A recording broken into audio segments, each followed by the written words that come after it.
अभी नारायण भगवान की वाणी चल रही थी। कितनी सत्य बात बोली है।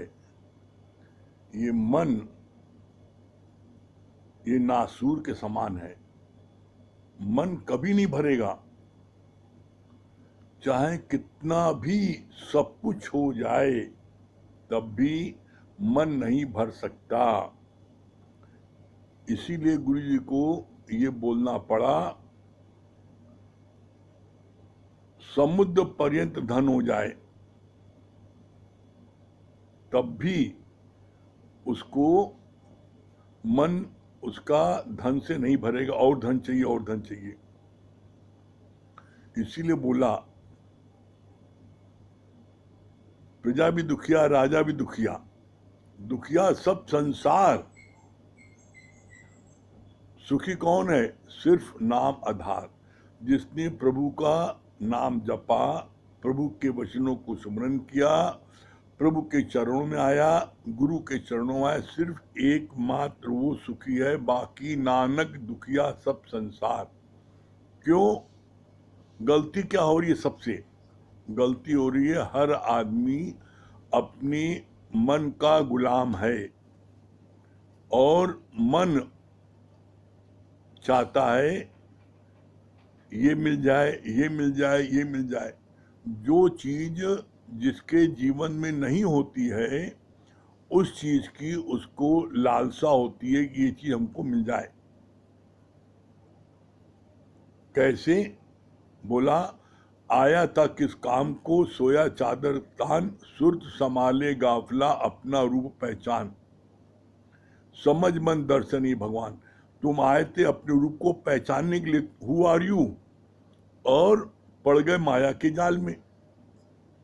और माया का जाल ऐसा है कि कितना भी सब कुछ हो जाए, वहां मन को संतुष्टि नहीं मिलती, पूर्ण विराम नहीं मिलता।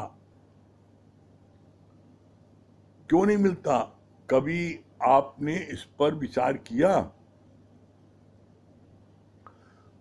इसलिए नहीं मिलता कि मन भौतिक जगत की चीजों को चाहता है। कोई चाहता है धन दौलत अपार हो जाए, कोई चाहता है बेटा बेटी मिल जाए, कोई चाहता है बड़ी कोठी हो जाए, कोई चाहता है सुंदर बीबी मिल जाए, कोई चाहता है बड़ी पोस्ट मिल जाए। तो जो चीज भी आप चाह रहे हो वो भौतिक जगत की चीजें हैं। और भगवान ने क्या बोला है? ये टोटल माया, जो कुछ भी तुमको दिख रहा है, ये टोटल परमात्मा के अंश मात्र से उत्पन्न हुआ है। अब आप विचार करो, जो चीज अंश मात्र से उत्पन्न होगी उसमें पूर्ण शांति कैसे मिल सकती है? पूर्ण शांति असंभव है। क्यों? क्योंकि जब ये बोला मेरे अंश मात्र से सारी चीज जो तुमको दिख रही है उत्पन्न हुई है, चाहे वो बेटा हो, चाहे बेटी हो, चाहे वो धन दौलत हो, चाहे पोस्ट हो, चाहे मकान हो, चाहे बीबी हो, जो कुछ भी तुम्हें दिख रहा है वो सब परमात्मा के अंश मात्र से उत्पन्न हुआ है। तो जो चीज अंश मात्र से उत्पन्न होगी उसमें आंशिक शांति मिलेगी, पूर्ण शांति नहीं मिल सकती। पूर्ण शांति मिलेगी कब? जब आप पूर्ण में अपने को डुबोगे, पूर्ण में आप आओगे, पूर्ण की शरण आओगे, तो आपको जो है मुक्ति मिलेगी। इसीलिए गुरु जी ने लाइन बोली, काचे गुर से मुक्त न होई, कांचे गुर से मुक्त न होई, पूरे गुरु का सुन उपदेश, तो पार ब्रह्म निकट कर दे। उस पार ब्रह्म परमात्मा को तुम निकट में निकट अपने ही अंदर देखोगे। निकट मतलब क्या है? अपने ही अंदर देखोगे। कैसे देखोगे? बोला, जानत तुम ही हो जाई। कैसे? जैसे रामकृष्ण कलकत्ता में काली जी मंदिर में रोज माला चढ़ाते थे, रोज माला चढ़ाते थे और रोज कहते थे, माँ आज भी तुमने दर्शन नहीं दिया, माँ आज भी तुमने दर्शन नहीं दिया। बड़े भावुक होकर के माँ को पुकारते थे। एक दिन उनको ये एहसास हुआ, अंदर से उन्होंने फील किया। क्या फील किया? वो माँ तो मैं स्वयं खुद हूं। और वो माला उन्होंने देवी को ऊपर चढ़ाने की जगह अपने ऊपर चढ़ा लिया। तब ये लाइन प्रमाणित होती है, जानत तुम्ही तुम्ही हो जाई। जैसे जैसे तुम गुरु को जानते जाओगे, गुरु मेरा भगवान है, वैसे वैसे आपके अंदर भी वो भगवान के सारे लक्षण प्रकट होंगे। और एक दिन आप मुख से बोलोगे, क्या बोलोगे? I feel my self God निराकार ब्रह्म। ये आप फील करोगे। इसी संबंध में गीता में बहुत सुंदर वर्णन किया है, बहुत ही सुंदर वर्णन किया है। क्या वर्णन किया है? बोला, ज्ञान से हमें संकेत मिलता है। ज्ञान से संकेत क्या मिलता है? गुरु ने कहा, मान न मान तू है भगवान। गुरु ने कहा, मैं ब्रह्म, ये सबसे बड़ा जाप है, और मैं जीव सबसे बड़ा पाप है। गुरु ने बोला। तो हम इस बात को गुरु के मुख से हमने सुना, गुरु से हमें ज्ञान प्राप्त हुआ, तो हमें संकेत मिल गया कि मैं वो ब्रह्म हूं। लेकिन अब गॉड का रियलाइजेशन करना ये आपके ऊपर है। तो क्या बोला आगे? इसी संबंध में बहुत अच्छी बात बोली। बोला, अनुभव तो स्वयं करना पड़ता है। सच्चा भक्त अपने योग क्षेम का भार प्रभु के ऊपर ही रखता है। अपने लिए वो कुछ भी नहीं सोचता। परमात्मा से कनेक्शन को योग कहा जाता है, फिर भी निष्ठा की सलामती को क्षेम कहा जाता है। क्या बोला? बोला, जो ज्ञानी है,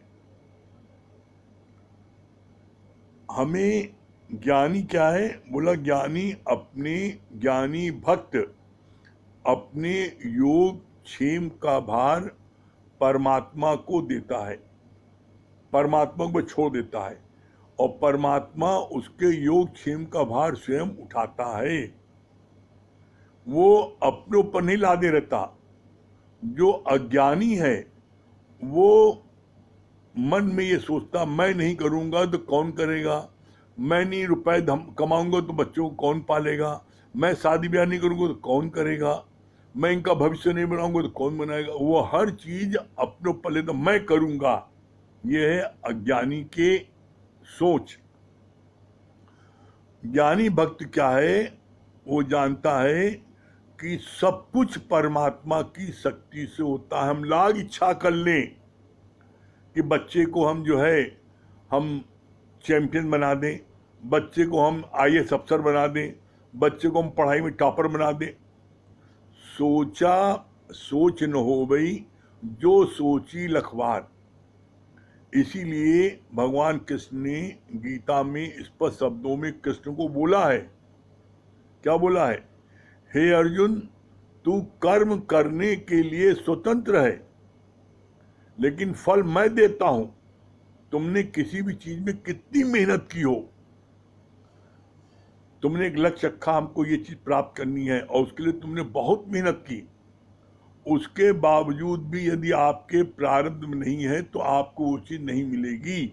अब इसके मतलब नहीं कि हम मेहनत ही ना करें, नहीं, हमको मेहनत तो करनी ही है। क्यों? क्योंकि पुरुषार्थ जो है वो बड़ा है भाग्य के आगे। हमें मेहनत करनी है, हम मेहनत करके उस चीज को प्राप्त कर सकते हैं, लेकिन मेरे भाग में नहीं है तो मेरे पास वो ठहरेगी नहीं। तो प्राप्त कर लिया हमने, और जितने समय तक प्राप्त करके मेरे पास थी वो चीज, उस चीज का मैंने उसका सुख तो लिया। तो मेहनत तो हमें करनी है, लेकिन जो फल हम चाहते हैं बोला फल की इच्छा से रहित होकर के कर्म करने पर हमें दुख नहीं होता। हम कोई भी कर्म करें और उसमें हम फल की इच्छा न रखें, तो उसमें अगर हमें सफलता मिलती है तो हम प्रसन्न हैं, और असफलता मिलती है तो भी प्रसन्न है। क्यों?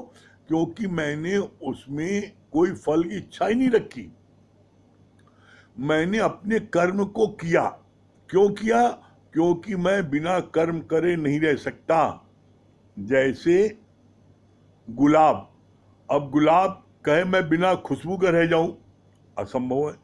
गुलाब की बगिया के बगल से जो निकलेगा, जो नजदीक से निकलेगा, उसको गुलाब की खुशबू मिलेगी। चमेली कहे मैं अपनी खुशबू नहीं दूंगा किसी को, चमेली के बगीचे से जो निकलेगा उसको चमेली की खुशबू मिलेगी। इसी तरीके से ज्ञानी भक्त जो है वो कर्म करता है, इसलिए क्योंकि बिना कर्म करे कोई प्राणी एक मिनट रह ही नहीं सकता। तो कर्म कैसा करता है? सर्व के हित के लिए। जब सबके हित के लिए आप कर्म करते हो तो वो आप कर्म आपके खाते में नहीं आता और आप उससे दुखी सुखी नहीं होते। दुखी सुखी कब होते हो? जब आप कर्म करते हो मैं और मेरे के लिए, मैं ये कर्म कर रहा हूं मेरे बेटे को ये चीज मिल जाए। अब बेटे को चीज नहीं मिलेगी तो आपको दुखी होना पड़ेगा, मिल गई तो आप खुश होगी। लेकिन आप निष्काम भाव से कर रहे हो, जैसे आप निष्काम भाव से सभी लोगों को जो आपके संपर्क में आते हैं आप उनसे बोलते हो सत्संग आओ, यहां बड़ा आनंद मिलेगा, जीवन संवर जाएगा। आप दिन में रोज 20 लोगों से बोलते हो, जितने लोग मिलते हैं, और उनमें कोई 20 में कोई 2 आ जाता है तो आपको जो है उसके लिए कोई आप फूल नहीं जाते, और 18 नहीं आते तो उसके लिए आप दुखी नहीं होते। लेकिन आप जब अपने बेटे को बोलते हो सत्संग आ जाओ, आप अपने बेटे को कोई चीज कहते हो, बेटी से बोलते हो, अपने जब मैं मेरे से आप बोलते हो और जब वो नहीं आता है तो आपको बड़ा दुख होता है, आप रोने लगते हो हैं। और ये दशा हमने ज्यादा तक देखा है। अगर महिला आती है तो वो चाहती है मेरे पति जरूर आ जाए, पति आता है चाहता है मेरी पत्नी आ जाए। क्यों? क्योंकि एक दूसरे को अतिशय प्यार है एक दूसरे से, और जो आनंद की प्राप्ति पति को मिलती है वो चाहता है मेरी पत्नी को भी आनंद मिल जाए और ये क्रोध न करे, ज्ञान में आ जाएगी तो बड़े मस्त रहेगी। इसी तरह पत्नी जो आ जाती है पहले और उनको आनंद मिलता है तो वो तरसती मेरा पति आ जाए, इतना क्रोध करता है, इतना चिड़चिड़ा हो गया है, सत्संग आ जाए तो इसका जीवन संवर जाएगा। तो वो उनका मोह है, उनको रुलाता है। आपने 20 लोगों से कहा नहीं आए तो आप नहीं कुछ बोले, लेकिन अपने मैं से मेरे से बोला नहीं आए तो आपको दुख होता है। तो इसलिए फल की इच्छा न रखोगे तो आपको किसी भी बात से दुख नहीं होगा। फिर बहुत अच्छी बात बोली आगे, जो योग क्षेम का भार परमात्मा अपने भक्त का लेता है। योग माने जो कुछ भी उसको मिलना है जीवन में, ज्ञान मिलना है, धन दौलत मिलना है, जमीन जायदाद मिलना है, वो दोनों चीजें आध्यात्मिक और भौतिक दोनों चीजों का योग परमात्मा अपने ऊपर लेता है। क्षेम इसी तरीके से जो भौतिक जगत का आपके पास में धन दौलत है उसकी रक्षा करता है, और जो ज्ञान आपके पास में उसकी वो रक्षा करता है। फिर आगे बहुत अच्छा बोला, सतो रजो एवं तमो ये तीनों गुण शरीर में हैं। 3 गुण माया से उपजे, माया का है विस्तारा, तू क्यों इसमें उलझ रहा, तेरा रूप अपारा। तेरा रूप अपारा मतलब क्या? वो परमात्मा रूप आपका है, आप परमात्मा स्वरूप हो, तो आप तीन गुण माया से उपजे, माया का है विस्तारा। तीन गुण कौन से? सतो रजो तमो। सतो क्या है? सतो गुण क्या है? पूजा पाठ, जप तप, दान पुण्य, तीर्थ, गंगा स्नान, ब्राह्मणों को खिलाना, दक्षिणा देना, ये सब आता है सतोगुण में। रजोगुण गुण क्या है? हमें करना है, हमें बेटी की शादी करना है, बेटों को नौकरी में लगवाना है, बेटे के लिए मकान बनवाना है, जहां पर करना शब्द आए वो है रजोगुण। और फिर तमोगुण क्या है? खाना पीना ऐश करना, बस अपने मतलब रखना, दुनिया जाए बस्ती में। हम तो अपनी मस्ती में, दुनिया जाए बस्ती में। जो ऐसे प्रकृति के लोग होते हैं वो सिर्फ अपना सुख देखते हैं, दुनिया का सुख नहीं देखते, हुए हैं तमोगुणी। अब ये तीनों गुण सब में हैं, ये तीनों गुण सब में हैं। कैसे हैं? बोला ये आपके ही शरीर में जोड़ लो। कैसे है? सतो, ये उंगली जो है सत्वगुण है, ये बीच की उंगली जो है रजोगुण है, और तमोगुण सबसे अधिक, बीच जो सबसे बीच की बड़ी उंगली होती है ये तमोगुण है। ये तमोगुण हर व्यक्ति में सबसे अधिक होता है। अब इन तीनों गुणों में कभी कोई गुण ऊपर आता है, कभी कोई गुण आता है। इन तीनों में जो गुण आप ज्यादा इस्तेमाल करते हो उसकी बहुतायत बढ़ती जाती है। आप कुसंग का संग करते हो, बुरे व्यक्तियों के संग करते हो, तो आपका तमोगुण और बढ़ता जाता है। आप रजोगुण वालों के संपर्क में रहते हो, ये बढ़ता जाता है। और सत्वगुण सबसे कम है। जब आप गुरु का संग करते हो, गुरु के शरण में रहते हो, सत्संग में रहते हो, लक्ष्मण रेखा के अंदर रहते हो, तब ये आपका जो है सत्वगुण बढ़ता है धीरे धीरे, और आपको मोक्ष की प्राप्त होती है। ये तीनों गुण में हर आदमी उलझ जाता है, इनमें किसी में नहीं उलझना। पहले तो हमें तमो को छोड़ने के लिए रजो में आना है, रजो को छोड़ने के लिए सतो में आना है, फिर सतो भी छोड़ देना है, फिर नो कर्मा। क्यों? क्योंकि किसी भी गुण में फंसोगे तो आपको या तो नरक मिलेगा या स्वर्ग मिलेगा, मोक्ष नहीं मिलेगा। जब आप कुछ नहीं करोगे, no karma, no karma means होता है सब कुछ करते हुए मैं जानू परमात्मा की शक्ति से सारा कार्य हो रहा है, यह है नो कर्मा। और इच्छा और अहंकार के सिवा जो हम कर्म करते हैं उसे बोलते हैं आपके नो कर्मा, निष्काम कर्म। और निष्काम कर्म के माध्यम से ही आपको मुक्ति मिल सकती है, बाकी कोई दूसरा रास्ता नहीं है। आप करके देखो, निष्काम कर्म देखो, इसमें ही आपको सच्ची निर्विचार समाधि मिलेगी, कोई हलचल नहीं होगी। क्यों? हमें फल की इच्छा नहीं है किसी से, तो आपका मन शांत रहेगा, आनंद में रहेगा। आप चाहते हो ऐसा, तो आप ऐसा करो, निष्काम कर्म करो, तो आपको आनंद की प्राप्त होगी। चलिए ब्रेक के बाद फिर मिलते हैं।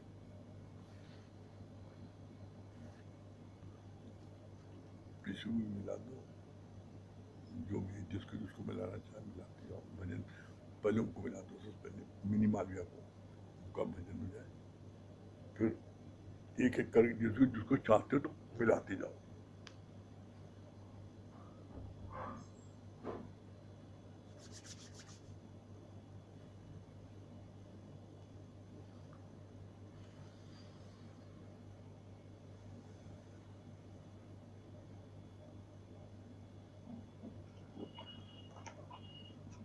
हाँ मिनी मालविया जी,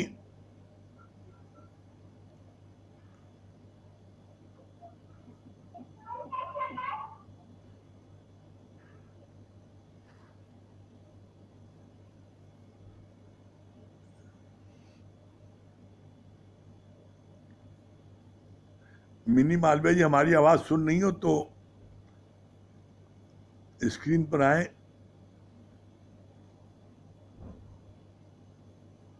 किसी को मिला दो।